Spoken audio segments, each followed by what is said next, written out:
नमस्कार। स्वामी जी अपनी अरुणाचल प्रदेश की यात्रा के दौरान अब सेप्पा शहर से निकलकर अरुणाचल प्रदेश की राजधानी ईटानगर की ओर बढ़ रहे थे।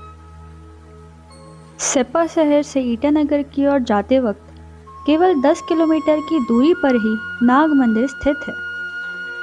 स्वामी जी सबसे पहले वहां दर्शन लेकर अपनी यात्रा में आगे बढ़े।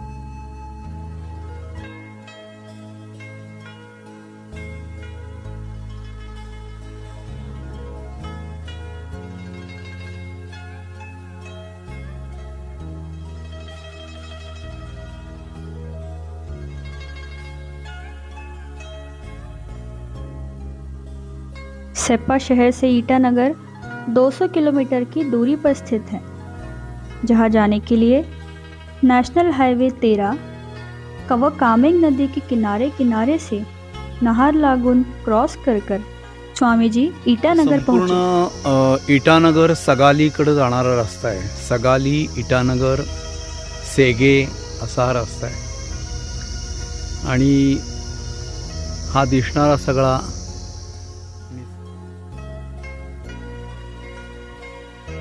प्रकृति के इस निसर्ग सौंदर्य का वर्णन अवर्णनीय है। भूमि पर जैसे स्वर्ग की प्राप्ति हुई हो, वैसे ये बादल व पीछे दिखाई देने वाले हिम शिखर, ये हरे पेड़ व हरी चादर से ढके हुए वे ऊंचे ऊंचे पहाड़, स्वामी जी व उनका एकांत,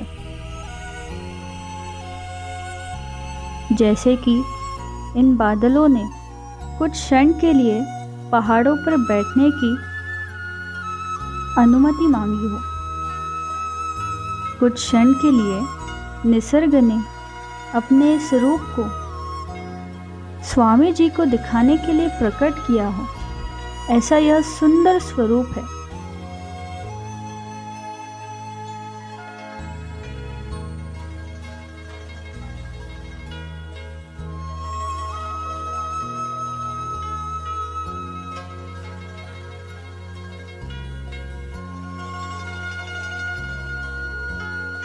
इस प्रकार सृष्टि के सौंदर्य को निहारते निहारते स्वामी जी अद्भुतेश्वर नाथ मंदिर पहुंचे। यह मंदिर सगाली शहर से कुछ किलोमीटर पहले आता है। यहाँ के पंडित जी ने स्वामी जी को बताया कि इस मंदिर का इतिहास कुछ 25 साल पुराना है। इस ग्राम के एक आदमी के स्वप्न में रोज यह शिवपिंड आती थी। वह आदमी इस शिवपिंड को ढूंढने के लिए कामेंग नदी में जाता था, परंतु उसे कुछ प्राप्त नहीं होता था। ऐसे लगातार 3 दिन गए। तीसरे दिन उसे कामेंग नदी में यह शिवपिंड प्राप्त हुई। जब समस्त गांव वासियों को इस बारे में पता चला, तब उन्होंने उन सब ने मिलकर इस जगह पर इस पिंड की स्थापना की।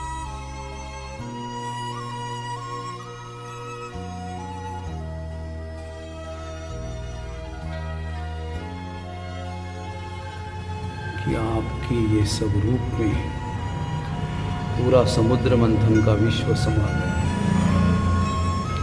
ऐसे लगता है कि समुद्र मंथन में इसी मेरु पर्वत जी जी श्री कृष्ण गोविंद हरे मुरारी, हे नाथ नारायण वासुदेव, प्रद्युम्न दामोदर विश्वनाथ, मुकुंद माधव हरये नमस्ते। ये सन्यासी जी यहाँ पर ही रहते हैं। इन्होंने बड़े प्रेम पूर्वक स्वामी जी को चाय पिलाई।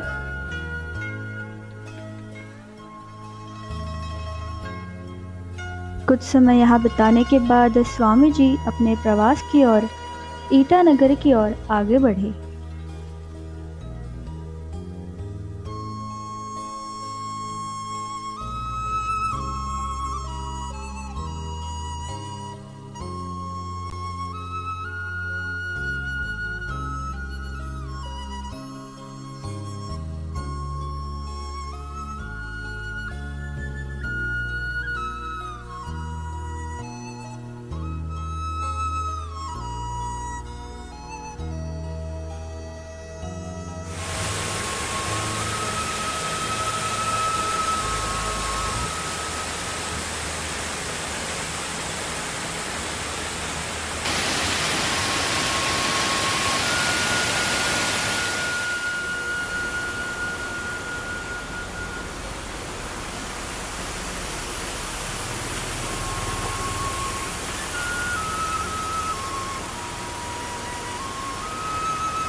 आत्मचिंतन व एकांत का यह खूबसूरत समय स्वामी जी सूरज की आंचल में छुपे हुए इस क्षेत्र के अर्थात अरुणाचल प्रदेश के व इन सड़कों के इस निसर्ग के बीच बिता रहे थे।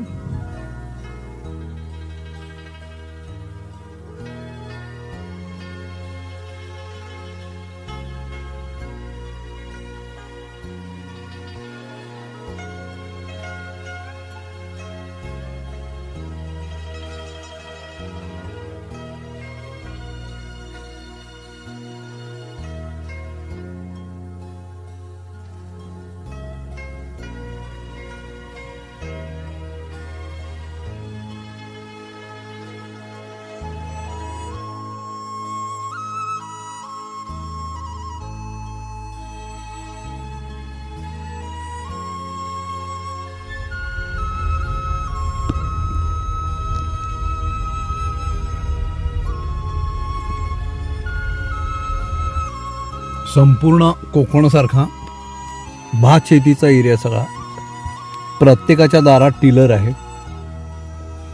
अशा प्रकारे इथं भात शेती चालते। केळी 40 रुपयाला पूर्ण डझन दिली त्यांनी, एकदम स्वस्ताचा कारभार आहे।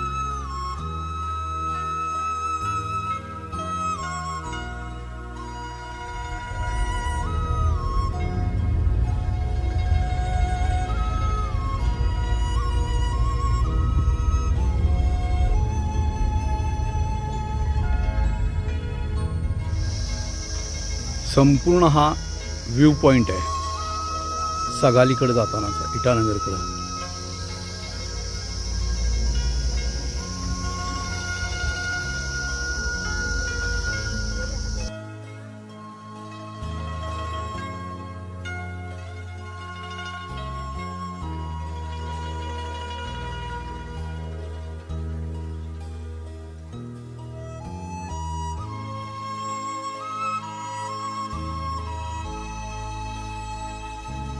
स्वामी जी को गाय यह पशु बहुत प्रिय है, इसीलिए जहाँ भी उन्हें गाय दिखती वे वहाँ पर उनके फोटो व वीडियो निकाल रहे थे।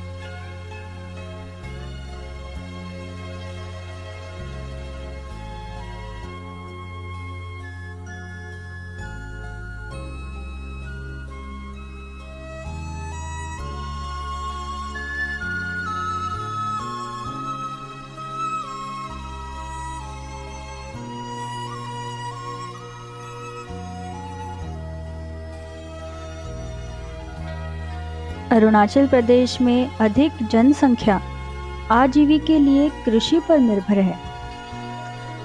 यहाँ की उपजाऊ ज़मीन, पानी का अच्छा स्रोत और क्लाइमेट यहाँ खेती करने के लिए अनुकूल है।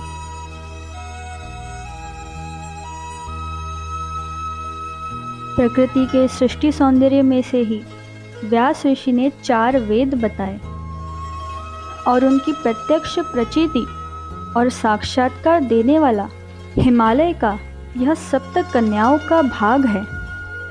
इसी का अनुभव लेकर स्वामी जी ने छायाचित्र व चलचित्र संकलित कर हमें यह स्मरण संग्रह दिया है।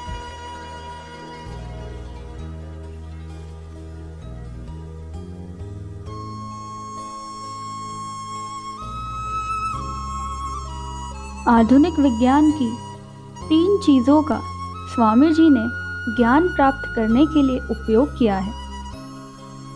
पहला, भ्रमण ध्वनि यंत्र मोबाइल फ़ोन।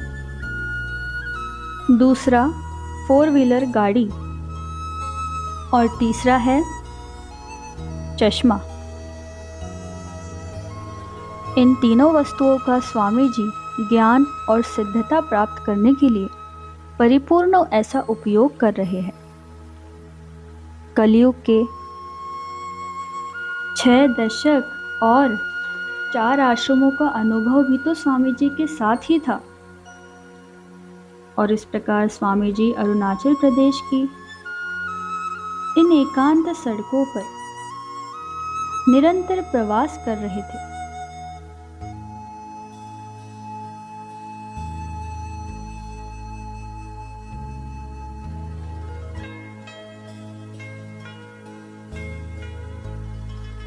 इस प्रकार स्वामी जी 170 किलोमीटर का प्रवास कर ईटानगर से 38 किलोमीटर पहले ही अपने मुक्काम के लिए रुक गए। आज की रात स्वामी जी इसी जगह पर रुकने वाले थे।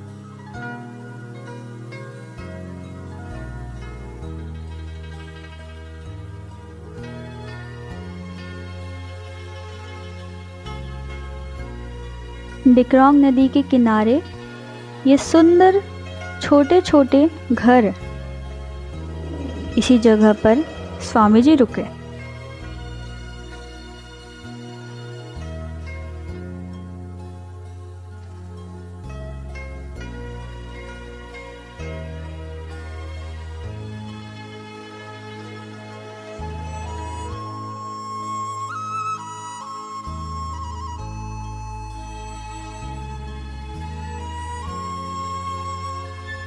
स्वामी जी संध्या के समय 7 बजे केवल चावल, गरम दूध, थोड़ा सा नमक, 1 चम्मच घी और सभी दालों को कूटकर बनाया गया मेथकुट, केवल इतना ही आहार लेते हैं।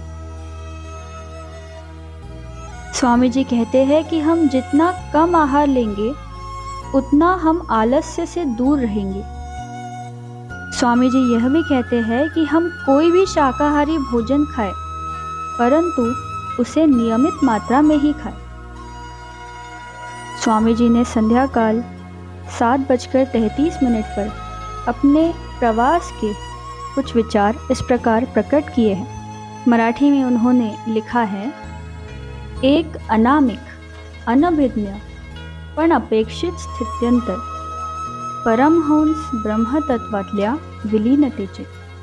स्वामी जी आगे लिखते हैं, सत्य असत्याच्या भेदानंतरचा कोण दाखविल वाटेवरचा मनोविचार आणि मनोविकार टाकून दत्तगाथा आळवून सापडली रे वाट या आनंदमय कोशात संकल्प, साधना आणि सिद्धी यांची पूर्तता करून गुरुमार्गाचे प्रवासात रममाण होऊन ब्रह्मानंद अनुभवत हिमालय, उत्तरांचल आणि आता अरुणाचल करत ब्रह्मपुत्रेच्या काठाने परमहंस सुमंत आश्रम। इस प्रकार ये विचार स्वामी जी के आत्मचिंतन का एक बहुत ही बड़ा और गूढ़ भाग है। स्वामी जी ने अपनी जीवन यात्रा ही इस माध्यम से हमें बताई है। स्वामी सुमंताश्रम जी महाराज को विनम्र पूर्ण प्रणाम।